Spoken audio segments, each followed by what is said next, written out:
Sa book of 2 Chronicles chapter 14 verse 1, ang sabi po ay ganito. So Abijah slept with his fathers, and they buried him in the city of David, and Asa, his son, reigned in his stead.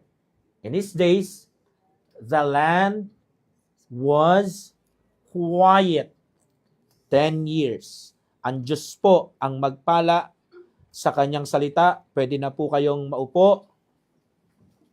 Ang pamagat ko ng ating mensahe ngayong umagang ito ay Keys to a Peaceful Christian Life.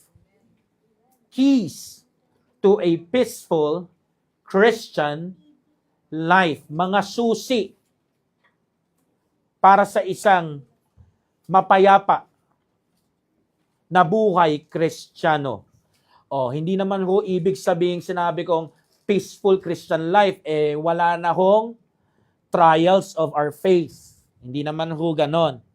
Ang sinasabi ko ho, kung paano ko sa kabila ng mga kaguluhan sa mundong ito, paano tayo magkakaroon ng kapayapaan sa ating Panginoon. Okay? Simulan natin ang ating introduction sa ganito. Marami ho sa atin, aminin man natin sa hindi, galing ho tayo sa magulong buhay. Amen. To be exact, magulong pamilya. Isang uri ng buhay, isang uri ng pamilya o angkan na hindi umiiral yung tinatawag na katiwasayan. Most sa atin, kundi man lahat, hindi lang boses ng mga kamag-anak natin ang ating naririnig. Lumaki tayo na habang tayo ay nagkakaedad, halo-halo na mga boses dito sa ating isipan ang bumubugbog at gumugulpi sa atin. Amen. Talagang binibigyan tayo ng matitinding pressure ng mga bagay na umiiral sa ating utak. Resulta, kahit nga nakaupo ka lang exhausted. At kung bibigyan mo pa ng pansin, talagang nakakapagod, ang hirap huminga. Para bagang nalulunod ka sa maraming alon, pero kahit anong kampay mo, parang ang hirap-hirap pumunta doon sa pangpang. Sumisigaw ka pero ikaw lang nakakarinig. Naranasan nyo na ba yon? Ako po, naranasan ko na yon, lalong-lalo na nung wala pa ako sa Panginoong Hesus. Yung humihingi ka ng saklolo, pero wala namang rescue o tulong na dumadating. Or should I say, walang kapayapaan. Kaya nga ako, mabuti na lang,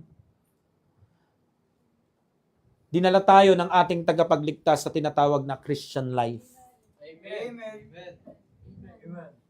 Na bagamat ang dami pa ring kaguluhan dito sa lupa, makikita natin at masasabi natin sa lahat ng buhay na ipinamuhay natin, hindi maitatanggi tayo mga ligtas. Ito ang pinakamagandang buhay na napuntahan natin o tinaglay natin. Ito ay pribilehiyo. Iilan lang ang nagagawaran ng Christian life ng Panginoon. Kaya isang karangalan ko sa bawat isa sa atin, maging sa inyong abang lingkod, ang mapabilang doon.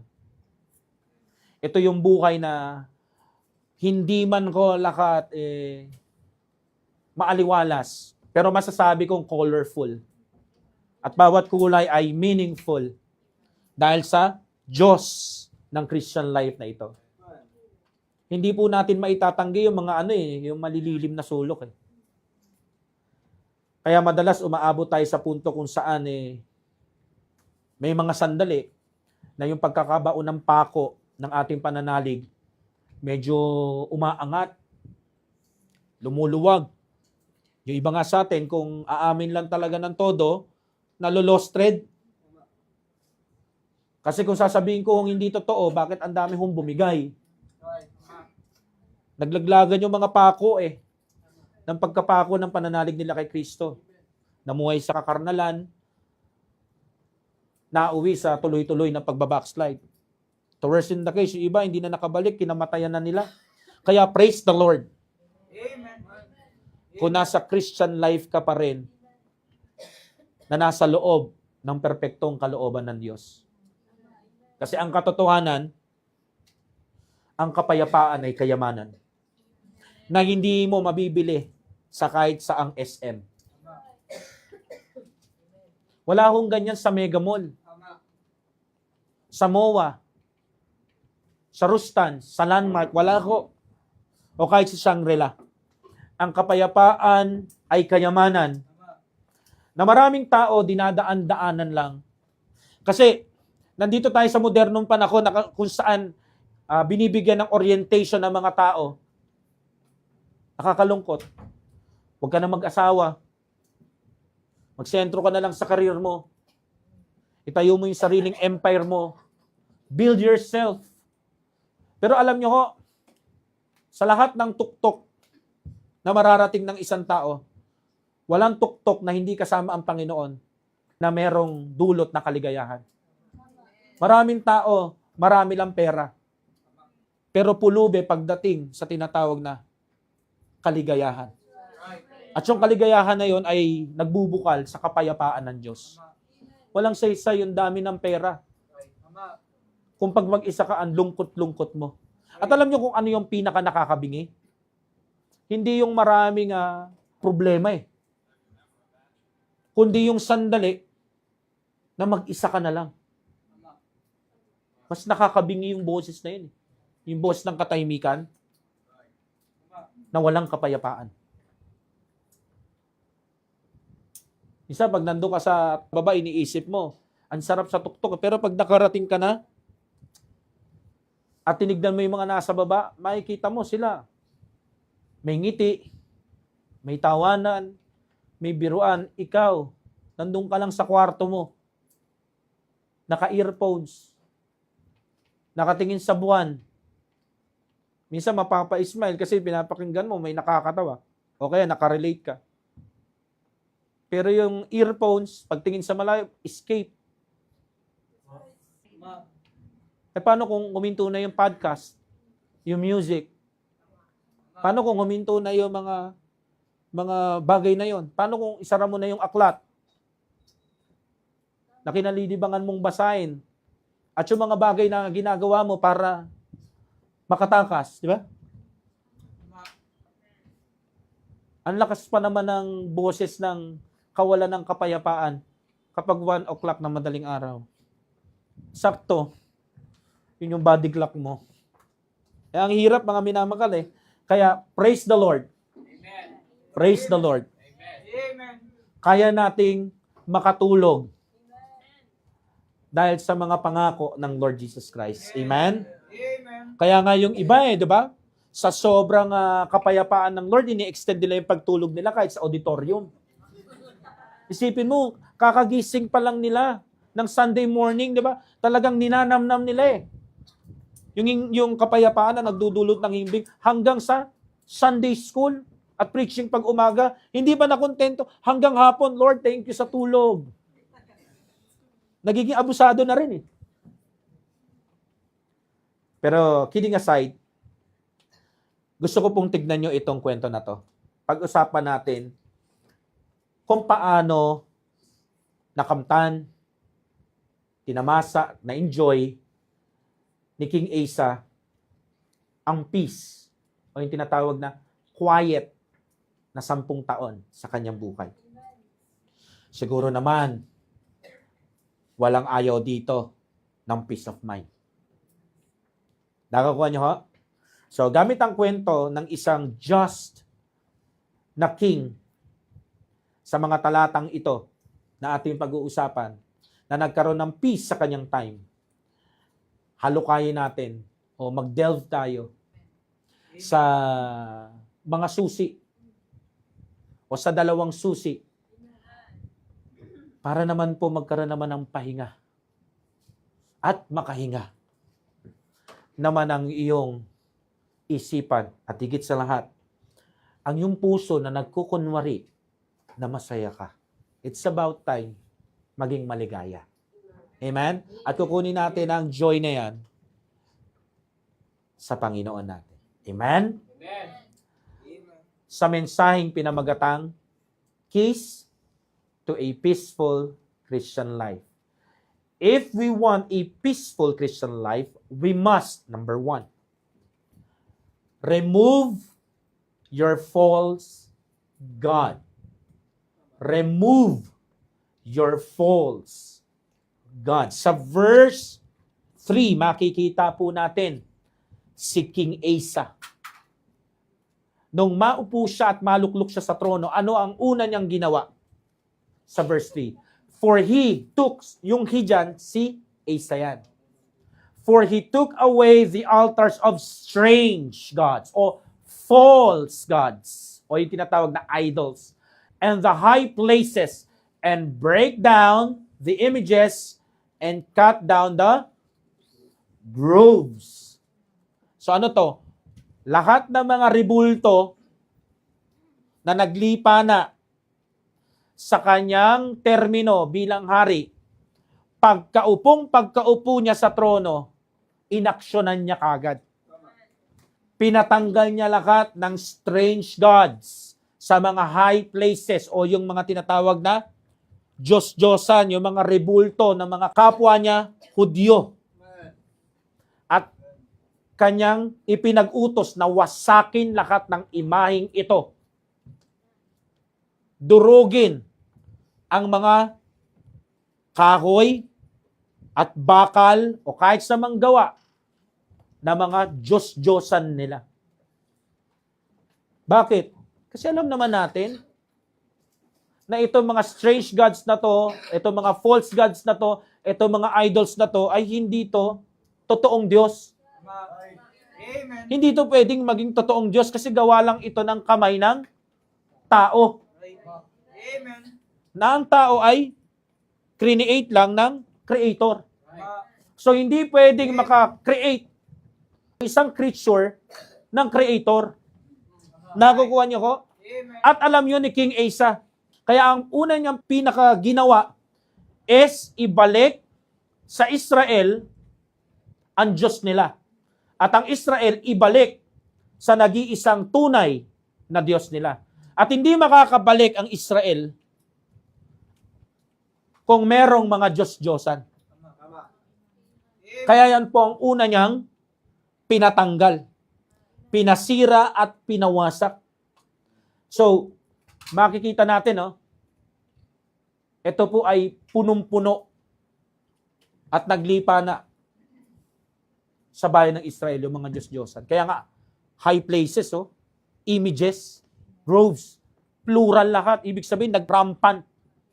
Pero alam naman natin, di ba, ang utos ng Diyos sa Israel, thou shalt have no other gods before me. Right.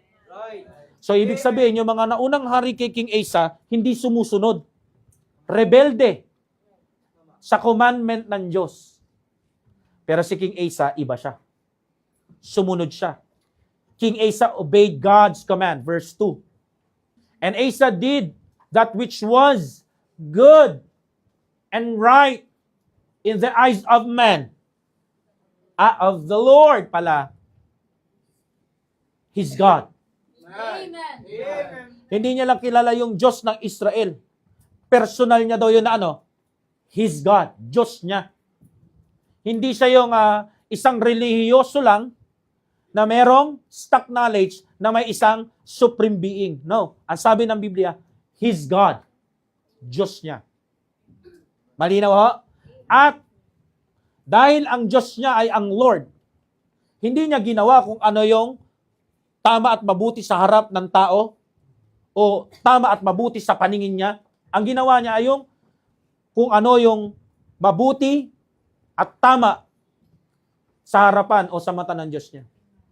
Amen. Inuulit ko, hindi ginawa ni King Asa kung ano lang yung good at right sa mata ng taong bayan. At lalong hindi niya ginawa ang mga bagay sa kung ano lang yung good at right sa sarili niyang paningin o pangunawa.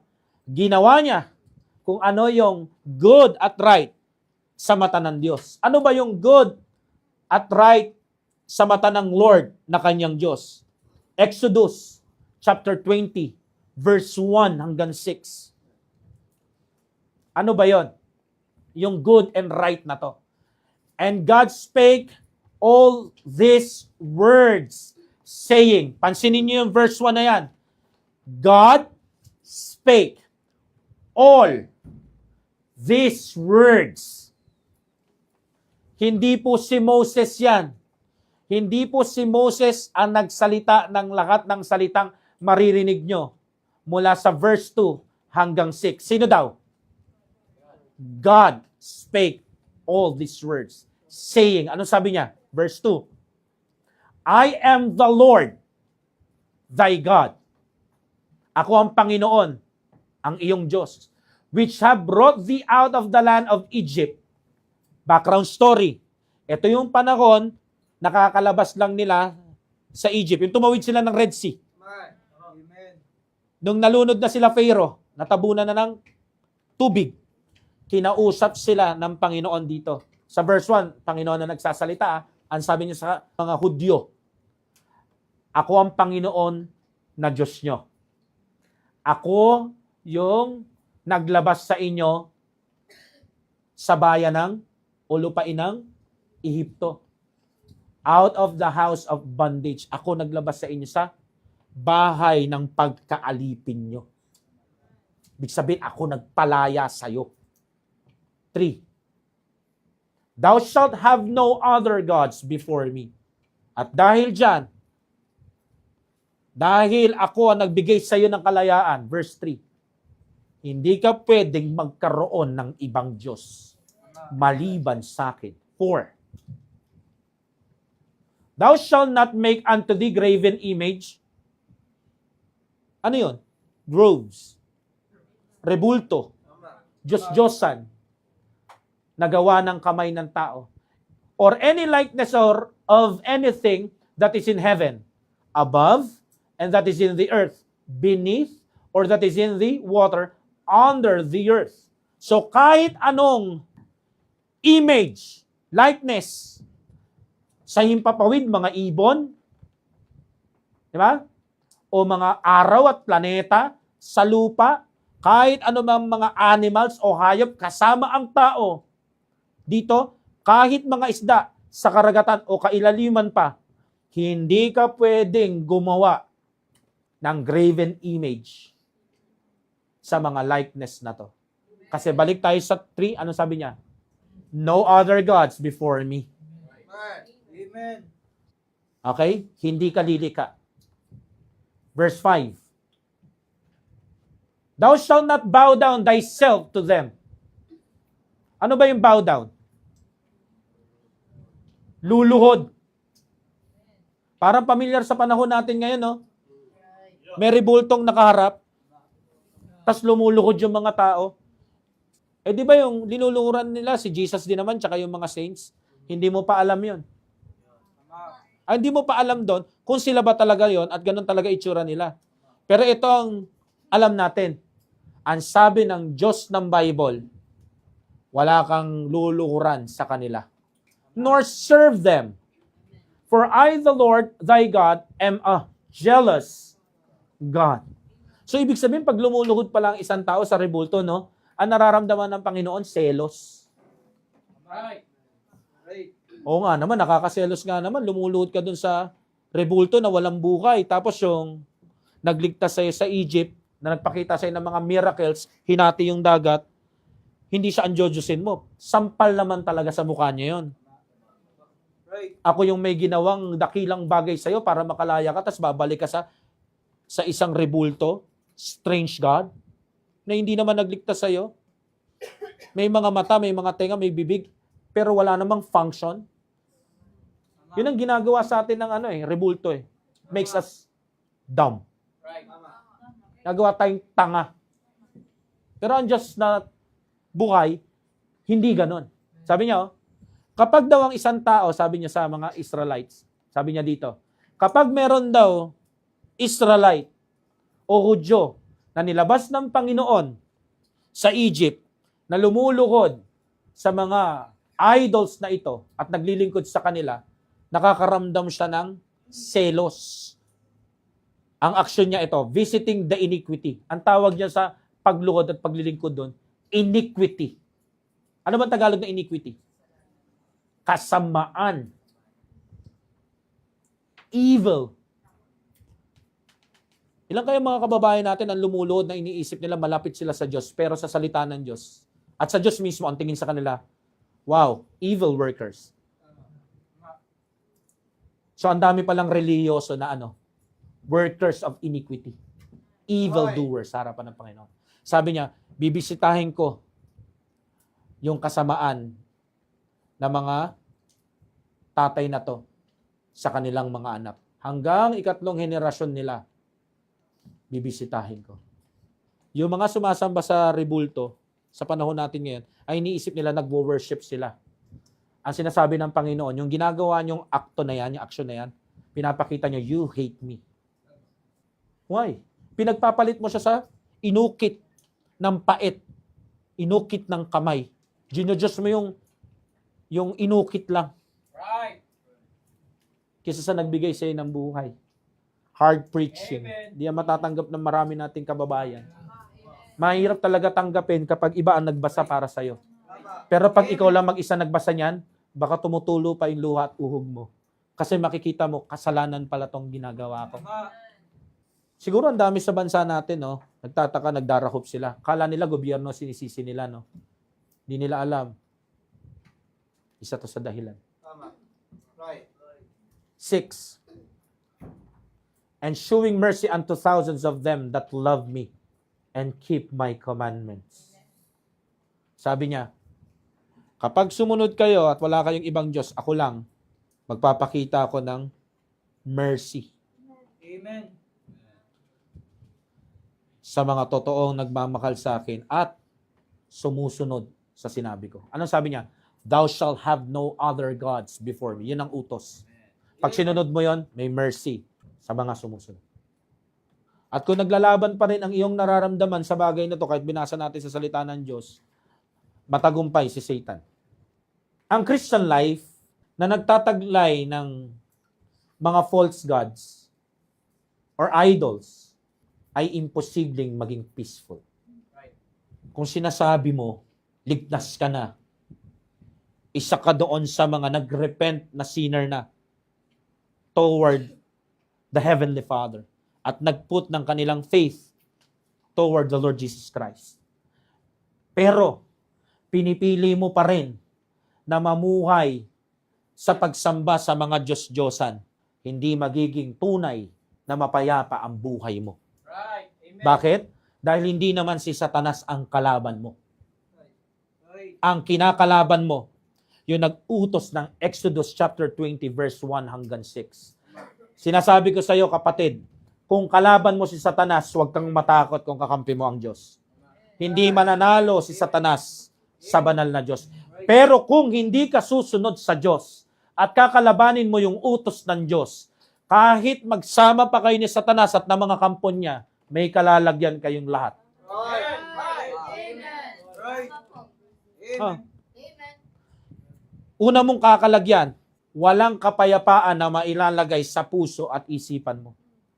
Dahil ang puso ng tao ay trono, hindi sopa. At ang Diyos natin, hindi lang yan kabarkada. Hindi yan nakikiupo sa sopa kasama ng ibang mga Diyos-Diyosan. Ang Diyos natin ay King of Kings, Lord of Lords. Alisin mo yung sopa, hindi bagay yan sa hari. Hindi yan bagay sa Panginoon. Ang bagay sa Kanya, alam mo ka, no? Yung majestic na upuan. Throne. Pang-isa lang. Kaya pakibalik yung trono ng Diyos mo, pakisipa yung puro surot na supa na yan, kaya kakating-kati sa gabi. Hindi ka matigil Kakakamot Kasi yung mga Diyos-Diyosa na surot na yan, kagat ng kagat sa isipan mo, daming umaandar. Kailangan nang patayin yung surot. Hindi hulihin. Kailangan mo nang ilabas yung sopa. Sunugin. Yeah. Parang issue, wag natin pag-usapan yung issue. Hindi matatapos yan kung hindi actionan. Kahit di natin pag-usapan yan, nandyan pa rin yan. Ang kailangan natin gawin sa issue na yan, hindi deadmahin. Basta ganito na lang. Hindi. Sunugin yung sopa. Sunugin yung tulay. Tapusin na yung paghahari ng mga Diyos-Diyosan at makikita mo, wala nang kati-kati. Yung iba Antsaga. Antsaga. Ilagay yung sopa sa puso nila. Kaya sinusurot sila yung Christian life. Walang tigil. Nakita na ba kayo na kinakagat lagi na surot? Di ba kamot yun ng kamot?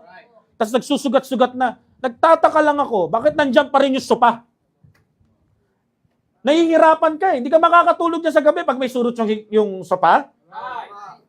O kahit anumang higaan o may kutsyon na makakasiksik. Hindi ka matatahimik dyan.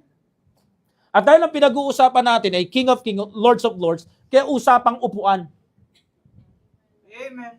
Ilabas mo na yung sopa na yan, oras na para sunugin yan, nagkakasugat-sugat ka na, or should I say, nasasaktan ka na sa maraming Diyos-Diyosa na to. Para matigil yan, hindi mo kailangan isa-isain huliin sila. Kailangan silang ilabas sa bahay, buhusan ng gas. Silaban. Doon, mapapatay. Lahat yan. Colossians chapter 3 verse 5, mortify therefore your members which are upon the earth, fornication, uncleanness, inordinate affection, evil concupiscence, and covetousness, which is idolatry. So ito talaga ang problema mo. Kaya hindi ka matahimik sa gabi. Covetousness, which is idolatry. Ang daming kasalanan binanggit Pero ang sabi sa una, mortify.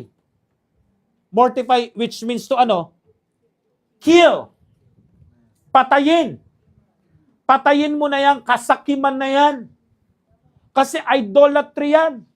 Di ba ang covetousness, ibig sabihin yung strong desire to have more and more and more.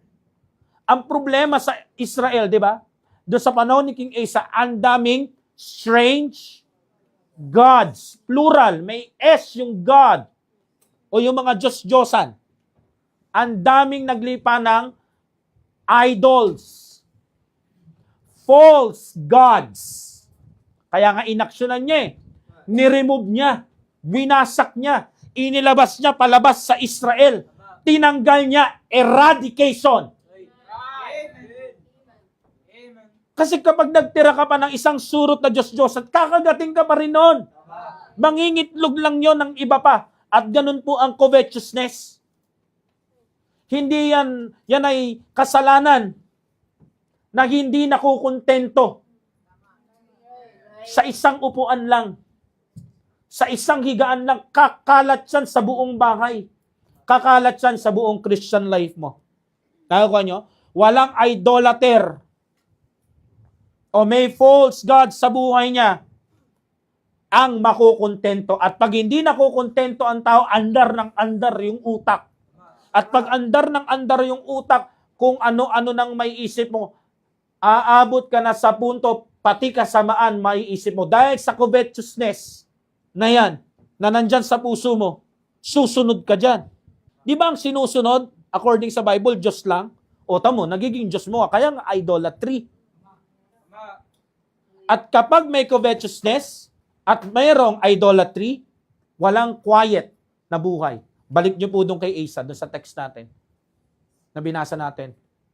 Nung inalis niya po yung tinatawag na mga idols, ano daw meron?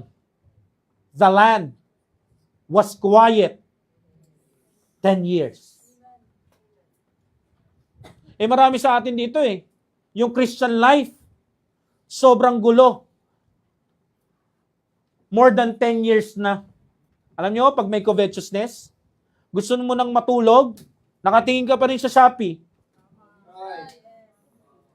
Oras na ng tulog, nakatingin ka pa rin sa Lazada. Hindi ka naman bibili, add to cart ka lang. Hanggang nagiging habit na siya. Napansin niyo yun? Meron ka na, gusto mo iba-iba, hindi ka makontento sa isang brand lang. Gusto mo lakat. Kaya yan ay buhay na walang pagka-stay. Walang pagka-settle dyan. Puro yan pagka-sway. Makikita mo yung buhay niya. Pupunta doon, pupunta dito. Pasuray-suray na parang lasing. Walang direksyon. Nakukuha niyo ho? Magulong buhay. Ibig sabihin, aburidong buhay, disturbed. Pansinin niyo yung mga na-addict doon sa mga mga sale every month. Yung 1-1, 2-2, 3-3, naaaburido sila. Naaaburido sila. Kahit wala naman dapat ikaw aburido, kaya yung iba, tumitingala. Hindi para humingi ng pagpapala sa Ama. Tumitingala. Kasi hindi pa sila binibigon dala. Ano nangyayari? Dahil hindi makontento sa buhay, nangangati na naman. Dahil sa covetousness, naiinggit na naman sa nakikita sa Facebook na narating ng iba. Kaya travel, uutang sa Pag-ibig, uutang sa mga lending app, sa SSS, kahit wala namang may sakit, kahit wala namang ipalilibing, kahit wala namang pag-aaralin, umuutang ng walang kadahilan-dahilan, walang kapararakan, para mag-travel. Nasa Boracay, sarap buhay, 3 days, 5 days, 1 week, sarap buhay. Pagbalik sa bahay, kapit tinapay. Walang palaman ha, todo picture ng ganto. All in, doon sa packs na nakuha nila. Pero bakit hindi maipicture kung ano yung agahan sa bahay? Walang pera. Why? Kating-kate. Hindi matahimik na kaluluwa at isipan. At puso, inggit. Tungtungan yan. Covetousness. Kaya yung mga may ugaling pag ginusto ko, kailangan makukuha ko, mapupuntahan ko. Idol mo, sarili mo. Hindi mo madisiplina yung mata mo at sarili mo. Tayo mga Kristiyano, hindi tayo pinapunta ng Panginoon sa lahat ng magagandang lugar. Pinapapunta niya tayo sa mga partikular na lugar. Hindi niya tayo binuhay para mamasyal ng mamasyal. Nabubuhay tayo sa lupa para i-share ang gospel ni Kristo. Ngayon, kung makarating tayo sa magagandang lugar, hindi dahil sa plinano natin yon, kundi yun ay blessing ng Lord sa atin. Paano yan? Sunod-sunod monthly ang blessing ko. Kalokohan yan. Dahil ang Panginoon, nung bumaba dito, hindi naman siya dumiretso ng El Nido. Hindi siya nagplano na pumunta sa magagandang talon, magagandang dagat, na pino yung buhangin. Hindi ho. Diba? Ang lakas ng loob mo sabihin Kristiyano ka. Halos ilang buwan ka nang hindi nagbabasa, hindi nananalangin. Why? Puro laboy. So yung mga unsaved, yung mga hindi mananampalataya, hayaan nyo silang pumasyal. Pero ikaw hindi. Hindi ka binigyan ng Panginoon ng aumento at maraming pera para pumunta sa Taiwan, sa Japan, sa Vietnam, magpicture ng mga gusali. Nandito tayo sa lupa para hindi Diyosin yung mga gusto natin. Ito lang natuklasan ko. Noong nararanasan ko tong covetousness na to, itong idolatry na to, ang problema, mata. Alisin mo yung mata mo sa mga yan, titigil lahat. Tiyan mo, covetousness, yan ang ninuno ng mga kasalanan. Tigil nyo po yung kakatingin. Napapagastos ka. Kakatingin. Hindi mo naman kailangan. Nangyari ho yan sa akin at nangyari yan sa maraming Kristiyano. Ano nangyayari? Mamumroblema ka. Mamumroblema ka dyan. Kaya nga, mga minamahal, pansinin nyo, sa church na to, konti bumabalik. Alam nyo kung bakit? Kasi ang mga tao ngayon, ayaw nila ng hard preaching. Ayaw nila nang nasasabihan sila ng kasalanan nila. Gusto nila love-love. Anong love? Gumagawa ka na ng kasalanan. Ibig sabihin, pag nangaliwa yung asawa mo, sabihin sa'yo na asawa mo, love-love lang. Siyempre, di ka papayag nun. Ganon, how much more sa Diyos? Na sa tunay na author ng pag-ibig, di niya papayagan yun. Amen. Yan tayo eh. Kapag nasusukol yung kabalbalan natin eh, yung kasakiman natin eh, at yung idol worship natin, biglang wala ka naririnig eh. Tapos magtataka ka, bakit wala kang pera, financially bagsak ka, magtataka ka na, kaukuha ko lang ng sahod, wala. Sino ba nag-magic niyan? Diba? Amen. Sino bang hangal? Ang prinitch na yung covetousness, nag-amen, tapos inulit lahat sa Shopee at Lazada. Kaya nga sabi ko sa'yo, brad aray mo eh. Kasi kagagawan mo. Gusto mo ng matahimik na isip, na walang tumatawag ng mga lending na ipapakalat namin. Na may utang ka sa amin. Ngayon, dahil ba nabaon ka sa utang, ano nangyayari? Ang kinuhaan mo si Tala, kinuhaan mo si Buwan. Di ba? Kinuhaan mo rin yung mga planeta, inutangan mo lahat. Pag nagsabay-sabay at di ka nakabayad, sabay-sabay ka rin, iti-threaten yan. Tama ho? Amen. So, ano mangyayari sa'yo? Wala kang peace of mind. Mag-isolate ka, hindi ka na magsisimba. To worsen the case, baka gumawa ka ng masama. Kung babae ka, baka ibenta mo yung kaluluwa at puri mo. Kung lalaki ka naman, baka gumawa ka ng illegal, kapit sa patalim, baka maging runner ka ng bato o kahit anumang hindi maganda. Kaya nga sabi, mga minamali, makontento ka sa Panginoon. Ecclesiastes 5:10. He that loveth silver shall not be satisfied with silver, nor he that loveth abundance with increase. This is all so vanity. Ibig sabihin yan, ikaw na nagsasakim sa pera, hindi ka masasatisfy sa pera kahit dumami pa pera mo. Hindi masasatisfy ang isang Diyos ang abundance. Kahit madagdagan pa siya ng madagdagan. Tignan nyo po, ang kurakot, walang pakialam yan sa taong bayan. Kung 100% ang usapan, 75% ng mga politicians ang iniisip paano makakabalik sa posisyon para may access sa kaban ng bayan. Yung natitira na konti, na sinabi ko na porsyento, yun talaga may puso lang. Mga minamahal, sinasabihan ko kayo, mga Kristiyano tayo, hindi tayo kagaya nila. Amen. Anak ka ng Diyos. Ang salapi, mabuting katulong. Pero napakawalang iya at salbahing amo niyan. Kaya kapag ginawa mong Diyos yan, gagawa ka ng maraming kasalanan sa harapan ng Diyos. At kapag marami kang kasalanan sa harapan ng Diyos, wala kang peace of mind. Kaya gayahin mo na si King Asa ngayon pa lang. Alisin mo na yan. Yang strange gods na yan. Yang mga high places na yan sa Christian life mo. Wasakin mo na yan. Mga groves na yan. Pag-isipan mo maigi at aksyonan mo, makikita mo naman deep inside walang kapayapaan dyan. Walang false God ang may kakayahan magbigay ng kapayapaan.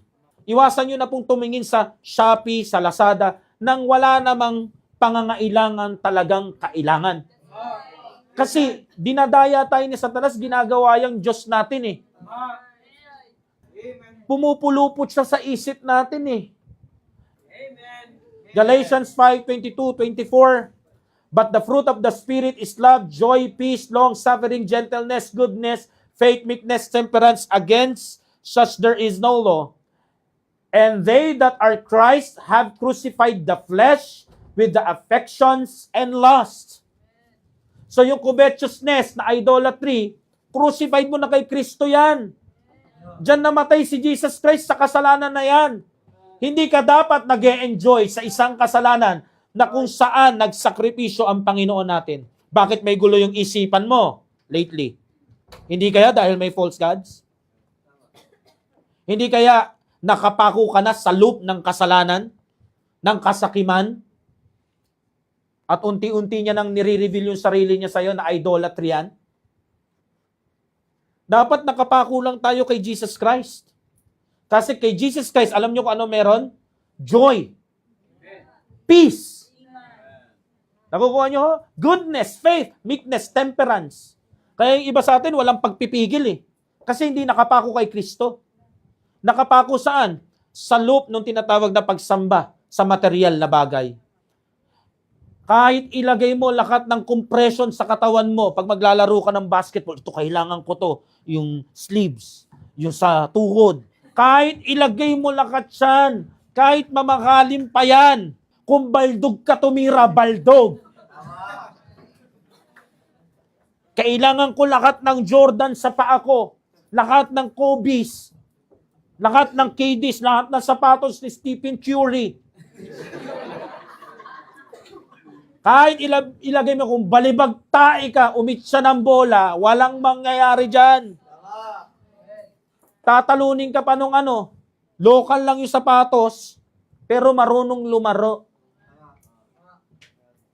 Ang gusto ko sabihin mga minamahal, Christian life, dapat po makita natin is substance, hindi style.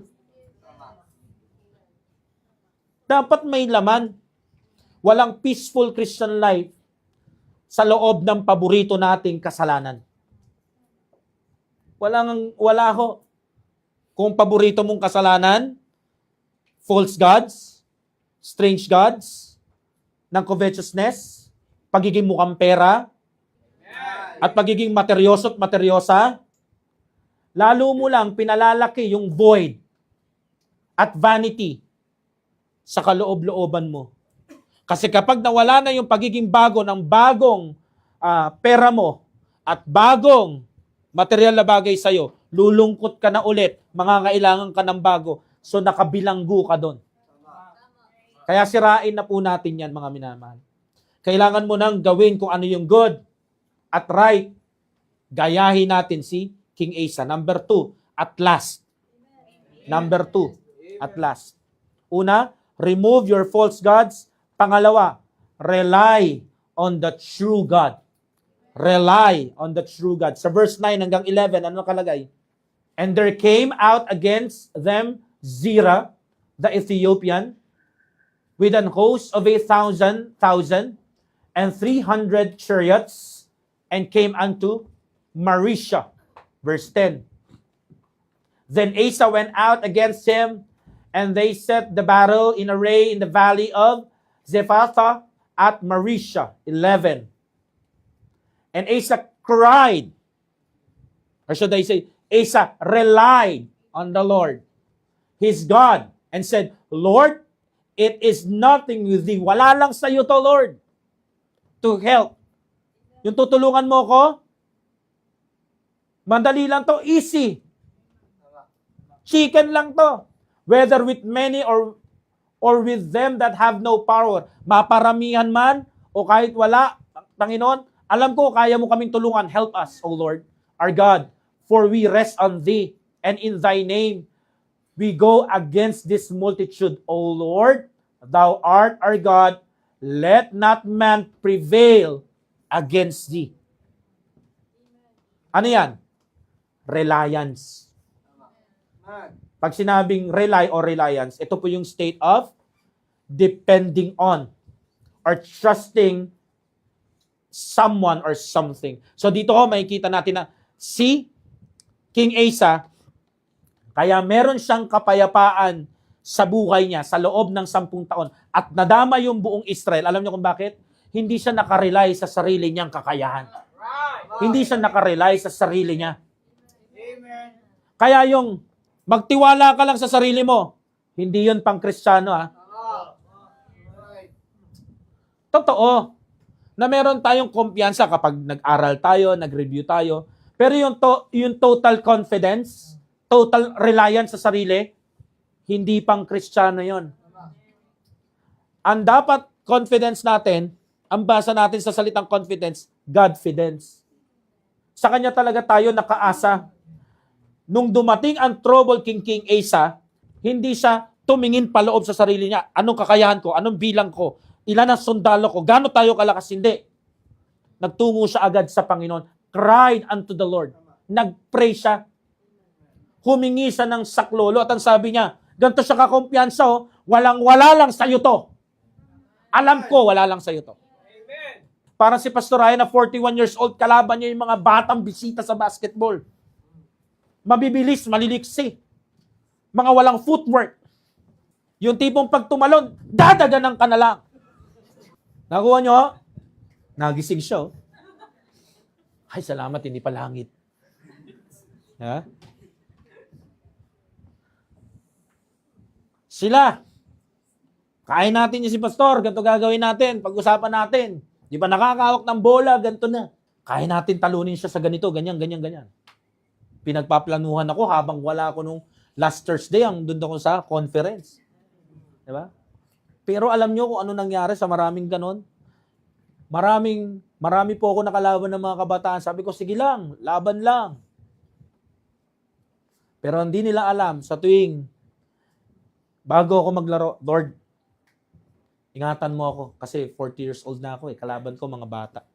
Na wag naman ako maaksidente, maganito. Kahit ang asawa ko, pinagpe-pray niya ako bago maglaro. So, anong nangyayari? Kami ng Panginoon ang nananaig. Why? Kasi yung mabibilis sa mga bata, sabi ko, it is nothing with thee. Amen.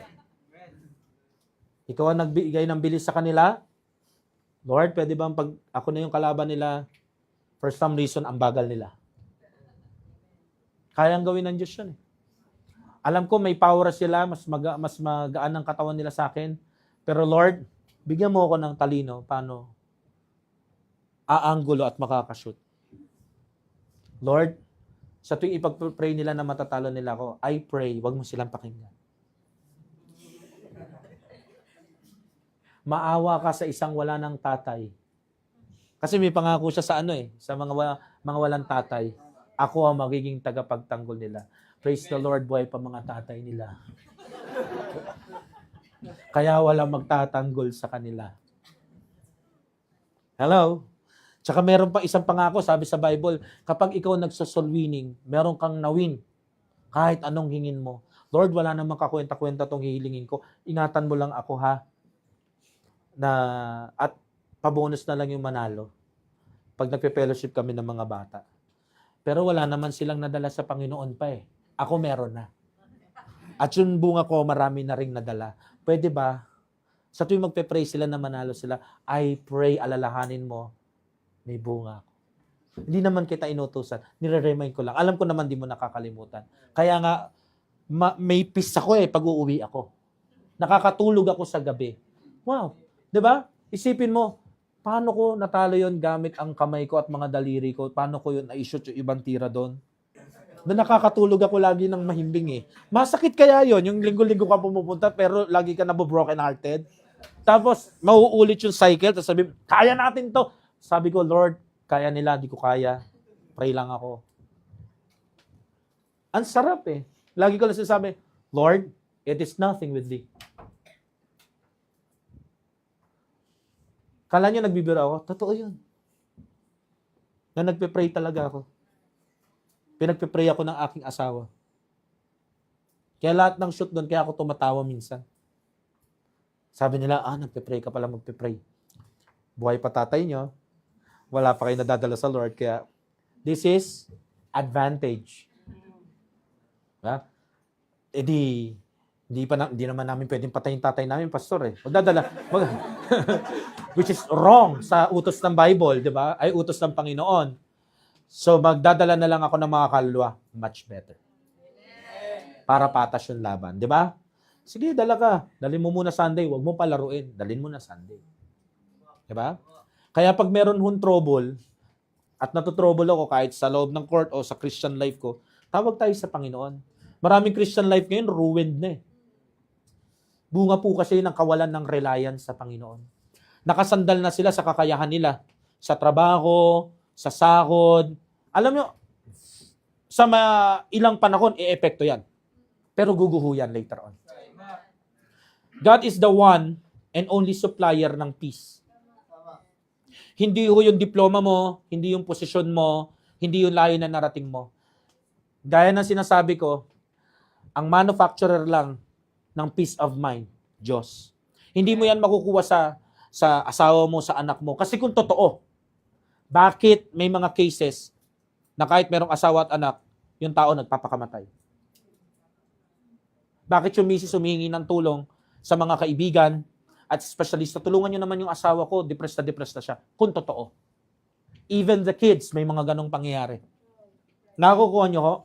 Kasi ang peace ay hindi po nakukuha sa kung sino at kung ano. Nakukuha po yan at ang only supplier niyan, Diyos lang. At yung mga Kristiyanong nakapako lang ang kanilang pagtitiwala sa buhay nila sa lupang ito sa Panginoon, ang makakaranas nito. Hindi po porket naligtas ka, magiging at peace ka. Ang pagiging at peace po ay pagpili po kay Kristo. Kailangan mo ipako everyday yung sarili mo kay Kristo. What I'm trying to say is, kapatid, siya lang ang maaasahan mo sa bagay na to. Kahit mag-ipon ka ng mag-ipon, hindi ka makakabili ng kapayapaan sa sari-sari store. Kahit sa Pure Gold o kahit sa ang supermarket. Wala ho. Kung aasa ka naman sa gobyerno, walang kapayapaan, manood ka lang ng TV, mai-stress ka. Diba? So ito ay pribilehiyo na hindi galing kay mayor o kahit kaninong politician. Ito ay pribilehiyo na nakukuha lang sa kamay ng Diyos. Ito po ay para sa mga saved, exclusively para sa mga saved na nakapako yung faith nila sa Lord Jesus Christ. But the question is, paano ba mag-rely sa Lord? Psalm chapter 20 verse 7. Kung ikaw ay Kristiyano, ligtas na, gusto mong mag-rely sa Lord, gusto mong magtiwala sa Panginoon, kailangan mo tong talatang ito. Sabi dito, some trust in chariots and some in horses, but we will remember the name of the Lord. You always remember the name of the Lord. Na kapag meron ng mga umaataking naka-chariot at meron ng mga horses, kasi sa panahon na yan, ang katumbas ng chariot, tangke. Sa digmaan, pag merong chariot yung mga bansa at marami silang kabayo, meron silang malakas na pwersang sandatahan. Pero anong sabi ng psalmist? Hindi ako umaasa sa dami ng chariots at dami ng kabayo. It is nothing with thee. That's why I remember the name of the Lord. Paano nire-remember ang name ng Lord? Kung paano kanya inalpas sa mga dati mong laban na akala mo hindi ka na makakalabas. Kailangan mong alalahanin yon. Una, hindi mo kayang ilabas ang sarili mo sa destiny ng pagkatapon ng kaluluwa mo sa impyerno. Sino naglabas sa'yo? Jesus Christ. Sa atin, mahirap yon. Kailangan pa natin isipin na by works, maliligtas ako. Sa Lord, sasampalataya ka lang. Ganun lang, kadali. Kaya nga ako, sa mga sumunod na panahon, nung naging Kristiyano na tayo, di ba, meron pa rin mga gustong guluhin yung peace natin sa Panginoon. Pero makikita mo ang Panginoon, pag umiyak ka sa Kanya, tumawag ka talaga sa Kanya, seryoso talaga. Masusumpungan mo siya. At yun yung mga moment na i-remember mo, yung dakilang pangalan niya. Nakaalpas nga ako ng mga taon na to eh. Iyak ako ng iyak eh. Ngayon, umiiyak ako ulit. Alalakanin mo ang pangalan ng Panginoon. Kung paano mo siya dinakila dati, dakilain mo ulit ngayon. Sabi mo sa Kanya, Lord, easy to. Kakaisip ko lang doon sa nakaraang kong problema. Pag kinumpara ko, mas madali yung ngayon. Ngayon, umiiyak lang ako. Doon, tuluuhog ko. Ngayon, iyak lang ako. So, chicken lang sa'yo to. Alalahanin mo yung milagro ng Diyos nung kaharap mo yung mga chariots na yun. Yung mga horses na yun, yung wala kang kakayahan. Yeah? Isipin mo na, Lord, blessed be the name of the Lord.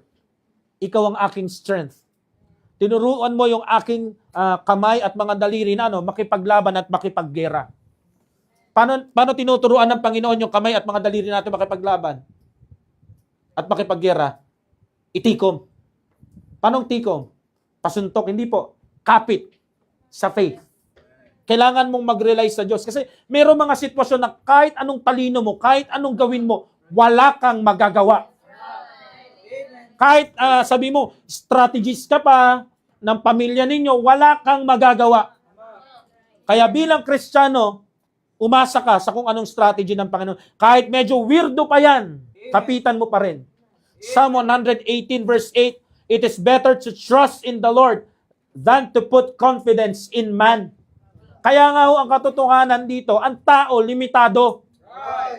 Kaya wag kang masyadong kumpiyansa sa tao. Maliban sa may mga tao na ugaling ahas, na hindi mapagkakatiwala, tutuklawin ka bandang huli, at ibang topic yon. Ang gusto kong sabihin, kahit gusto ka pang tulungan ng tao, madalas sincero pa yung pakikiramay niyan, kaya nga lang, limitado sila.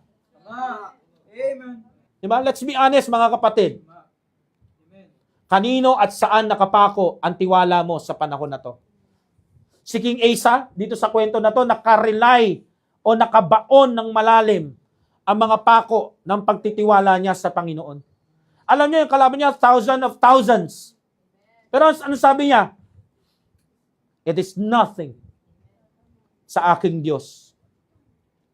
Kaya ako, pag mayroong mga chariots of horses, problema sa kaperahan, sa finances, dapat ho ang tingin natin at ang saklolo natin nakapako kay Jesus Christ. Narinig ko nga sa FB nakalagay God will provide, kaya kayo nagutom. Motivational yan Kaya hindi ako nakikinig sa mga ganun Kasi maraming motivational speaker, hindi naman talaga Kristiyano. Nagbabanggit sila ng Diyos. Pero kapag hindi na naka-align sa panlupang kaisipan nila yung Biblia, bebengga yon sa Biblia. Ang daming sumasang-ayon doon. Pero you know what? Yung mga totoong Kristiyano, ako naranasan ko, God will provide, wala na ako malapitan. Dumating yung Diyos ko at yung saklolo niya. Bakit di mo nilagay sa comment section? Hindi nilalagay sa comment section yun, ninanamnam. Para next time na mayroong mga chariots at horses ulit na paparating, doon yun kino-comment sa harapan ng Panginoon. Hindi ko nakakalimutan yung faithfulness mo. Kaya kapag mayroong financial trouble, tanungin mo kagad, saan mo ilalagay yung faith mo? Sa Bombay? Ang taas ng interest doon. Kakatok yun. Rowena. Sasagot naman si Rowena, wala ako dito. Rowena, nakikita ko yung slippers mo. Nakalusulat pa doon sa gilid, Rowena. I know, andyan ka. Yung asawa mo, nandun sa gilid, sound effects, aso. Kundi naman, eto, ugaling Pilipino, nakaasa sa mga kamag-anak na OFW. Uy, mahiya naman tayo. Pamangkin niya lang yan, hindi niya anak.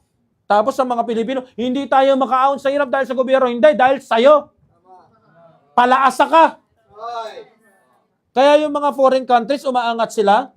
Kasi may kanya-kanya silang buhay pag nag-asawa. Sa Pilipinas, iba. Tulungan, pero isa lang kumakarga. Mapiko na yung mga kapwa ko Pinoy, pero totoo. Minsan mo lang hindian yung kapatid mo. Ang dami mong maririnig. Pag nakita niya nag-grocery ka, tapos hindi ka nagbigay dun sa nilalagnat niyang anak, sasabihin sa'yo ng kapatid mo, ang kapal naman ng mukha mo, nakakapag-save more ka pa, na alam mo yung pamangkin mo may sakit. Wow Kasalanan ko ba nag-asawa ka ng maaga, di ka nagtapos ng pag-aaral? Ang tawag doon, covetousness. Sinasakim mo yung bunga ng paghihirap ng iba. Kinakausap ka ng nanay at tatay mo, mag-aral ka, di mo sinunod. Ngayon, ang problema yung bunso mong kapatid. Kaya hindi makaangat yung bunso mong kapatid dahil sa'yo. Yung kapatid na tamad na kuya na ate, wala kang kwentang kapatid. Hindi mo na nga pinagtapos Wala pang kwenta pag di ka nabigyan. Yan yung toxic na culture ng mga Pinoy. Tulungan, pero isa lang bumubuhat, grabe, no? Tulungan baka pinagtutulungan. Pastor, anong hugot mo? Wala akong hugot. Ang sinasabi ko, kawawa naman yung kapatid mo. Nagiging kapatid lang siya kapag may dolyar. Pero pag hinindian ka na, kaaway bigla. Sisiraan ka sa buong angkan. Huwag naman ganon. Kung Kristiyano ka, hindi dapat ganon. Para maiwasan yon, huwag kang umasa sa kamag-anak mong OFW. Hindi madali mag-OFW Hindi ko sinasabi lahat ng OFW sa ibang bansa matino. Pero I believe meron pa rin matitino. Hindi nyo alam kung ano yung tinitipid nila doon. Lakas mo magpabili ng sapatos, Size 9 Tapos next month, ganun ulit. Ano ba yan? Tumatain ng pera? Sabi, bagong bayani ng Pilipinas. Di, uto-uto sa angkan nyo. Ngayon, pag nagising, pag pumunta ka kasi ng ibang bansa, mga minamakal, makikita mo, napakalayo ng kultura, lalo sa mga siblings, magkakapatid. Sa Japan nga lang, hindi umaasa yung mga katandaan nila sa mga anak nila eh. Right. Ayan si nanay Merlin, tanungin nyo kung ganon ang galawan sa ibang bansa. Hindi. Dito lang, pinakarga lahat. Pati yung apo sa tuhod, pinakarga. Makikita mo nga pamangkin na nung asawa, nandun pa rin nakatira Yung pa naglilipat ng TV. Yan ang Pinoy. Kaya hindi tayo aasenso. Kasi yung dapat umaasenso na nagtapos sa pag-aral, yung mga hindi nagtapos, na nagtotong its, nagbibingo, masakit to. Pa-easy-easy. Diba nangyayari? Medyo tahimik na dito ngayon Kasi totoo siya. Diba? Nakaasa sa tao. Kaya kung ikaw anak ka ng Diyos, huwag kang aasa sa tao.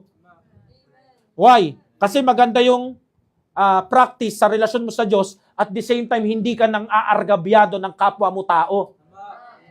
Kasi panggugulang yun Panggugulang Siya nagsikap, nagpagod, nagsunog ng kilay para marating niya Tapos ikaw magpapasiti pretty, sino ka? Kaya kung ikaw ay miyembro ng church na to, maintindihan mo, hindi ko kinukonsinte bilang pastor yung ganyan. Amen. Kung may umangat sa pamilya mo, hindi mo siya kailangan hingian. Amen.